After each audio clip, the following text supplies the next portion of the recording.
Medicine টল bridge. বিদেশ সফরে আমেরিকাতে ছোট ছেলে স্বরূপের সৌজন্যে দীর্ঘদিনের আশা পূর্ণ হতে চলেছে।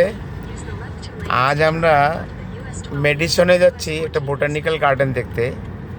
স্বরূপ নিজে গাড়ি চালাচ্ছে, ওর নিজের অনেক দিনের ছোটোবেলার থেকে শখ ছিল গাড়ি কেনার। সঙ্গে ওর মা, আমি যাচ্ছি। বন্ধুদের দেখাবো বলে ছোট্ট একটা ভিডিও করছি, যে বিদেশের অনুভূতিটা আপনাদের সঙ্গে শেয়ার করতে চাই। আমাদের দেশের তুলনায় একটু পরিচ্ছন্নতার দিকে ফাঁক বড় বড় টাউনের থেকে। দেখুন রাস্তায় গাড়িগুলো চলছে, কোনো হর্ন বাজছে না, এটা এখানকার বিশেষত্ব। এবং কোনো অ্যাক্সিডেন্টেরও ভয় নেই, সব 4 লেন, 1 ওয়ে, ডিসিপ্লিনভাবে থাকে, কোনো সিগন্যাল মেনটেন সবাই করে, ব্রেক করে না। পরিচ্ছন্ন রাস্তা, দুদিকে ঘাস। We are going towards medicine. Going toward মানে আমরা